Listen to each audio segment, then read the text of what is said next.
Bonjour à tous et bienvenue dans un nouveau cahier de vacances. Aujourd'hui, on va s'intéresser à l'histoire des théories du cosmos.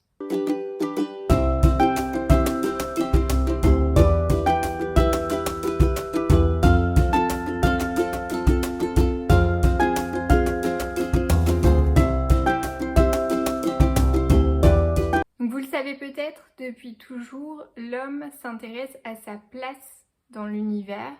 Et dans cette vidéo, je voudrais faire un léger récapitulatif. Bien sûr, c'est assez léger, c'est plus de la culture générale, de voir toutes les théories qui ont été faites par rapport au cosmos, l'évolution dans le temps et les avancées scientifiques qui ont justement fait évoluer ces théories. Donc j'ai sélectionné pour vous plusieurs théories, bien sûr elles ne sont pas toutes présentes dans cette vidéo. Et avant de commencer, je voulais faire le point avec vous de qu'est-ce qu'on appelle cosmos. Alors, le mot cosmos peut s'apparenter à l'univers. Mais alors pourquoi deux mots différents?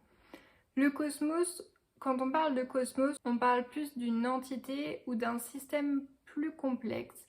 Donc l'inverse du cosmos, c'est le chaos. Donc j'ai séparé cette vidéo en plusieurs parties. On va commencer avec la première partie qui se réfère de l'Antiquité au Moyen-Âge à peu près. Et donc à ces époques-là, on considérait la Terre comme centre de l'univers. Donc, on va commencer par Aristote et sa théorie du géocentrisme. Donc, au IVe siècle avant Jésus-Christ, Aristote décrit le monde et des règles qui le définissent. Et il fait les premières preuves observationnelles comme quoi la Terre, pour lui, est ronde. Donc, il va déterminer que la Terre est au centre de tout. Et vous allez voir que ce système, donc écrit par Aristote, va perdurer pendant des siècles. Donc c'est vraiment lui le fondateur du géocentrisme et cette théorie va durer pendant plusieurs siècles. On continue notre avancée au IIe siècle, c'est Ptolémée, donc qui est un savant grec né en Égypte. Ptolémée va reprendre le modèle décrit par Aristote et l'améliorer. Les observations astronomiques qu'il va faire vont rendre un peu ce modèle un petit peu incohérent. Mais le modèle qui va être proposé par Ptolémée est ce qu'on appelle un modèle qui permet de sauver des phénomènes. Ça veut dire qu'il va permettre de garder une même théorie du cosmos par rapport à des faits qui ont été observés. Donc en fait, on va garder cette même théorie, mais les observations vont venir la complémenter. En sachant que le système de Ptolémée va être gardé en Occident pendant 13 siècles. Et il va même réussir à traverser le Moyen-Âge, donc ça on en reparlera. Donc le système de Ptolémée, c'était, pour le décrire simplement, c'est-à-dire que le monde est parfait, qu'on s'inscrit au centre d'un balai d'astres qui tourne autour de nous d'une façon strictement circulaire et totalement régulièrement. Donc puisque c'était la vision prônée par l'Église au Moyen-Âge, il n'y aura pas du coup d'avancée par rapport aux théories du cosmos pendant toute cette période. Et donc on va arriver à l'époque de la Renaissance et la révolution copernicienne. Donc jusqu'au XVIe siècle, c'était totalement admis que les astres étaient fixés sur une sphère et que la Terre était immobile au centre. Et en fait, il va falloir conjuguer plusieurs efforts de plusieurs savants pour renverser complètement cette théorie. Donc on a retenu surtout le nom de Nicolas Copernic, mais vous allez voir qu'il y a eu plusieurs savants pour faire évoluer donc du coup cette théorie. Donc c'est en 1543 que Nicolas Copernic publie un ouvrage qui s'appelle Des révolutions des sphères célestes. Et dans cet ouvrage, il exclut totalement le fait que la Terre soit au centre du monde. Et par contre, il implique que c'est le Soleil qui est au centre. Donc si vous voulez un peu plus se renseigner sur la révolution copernicienne, je vous conseille aussi de regarder ce que pensait Giordano Bruno. C'était le disciple de Copernic et il a fait vraiment beaucoup avancer le mouvement de pensée autour justement de cet héliocentrisme, donc du fait que le Soleil soit au centre. Son histoire est vraiment intéressante et en plus, donc si vous vous renseignez, Donc à cette époque, c'était totalement interdit de penser que la Terre n'était pas au centre. Donc ce scientifique a été brûlé sur le bûcher pour penser ce genre de choses et pour mener ce combat de l'héliocentrisme. Et on en vient donc toujours à la même époque, à Galilée. Donc on est toujours dans la même époque.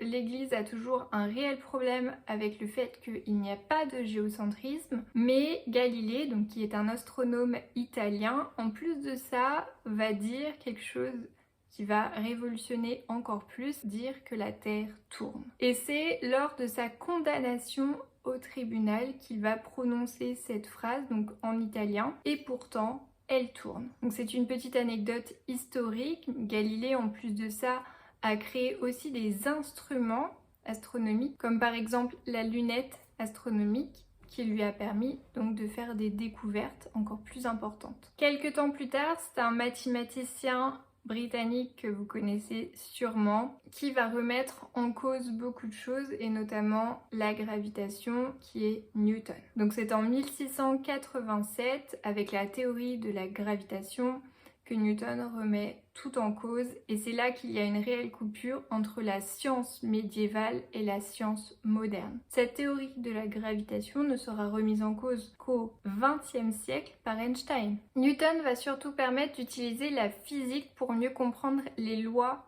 de l'univers. Et finalement, on passe au XXe siècle. Donc c'est en 1915 qu'Albert Einstein établit la théorie de la relativité et va remettre tout en cause. Et on est encore plus d'un siècle après cette théorie et elle n'en finit pas de remettre en cause notre conception à l'heure actuelle de l'univers. Maintenant, on va passer à une des théories les plus acceptées et les plus reconnues à l'heure actuelle, cette théorie du Big Bang. À partir de 1920, s'est répandue la théorie du Big Bang. Donc, la théorie du Big Bang, on peut la résumer comme une explosion de matière bien située dans le temps et l'espace qui marquerait la création de notre univers tel qu'on le connaît. Donc à l'heure actuelle, dans la conscience collective, c'est la théorie la plus répandue. Je voulais juste faire le point et si jamais ça vous intéresse, sachez que cette théorie du Big Bang est à la base 4 théories distinctes qu'on a rassemblées ensemble. Et donc c'est très intéressant de voir comment des théories se sont empilées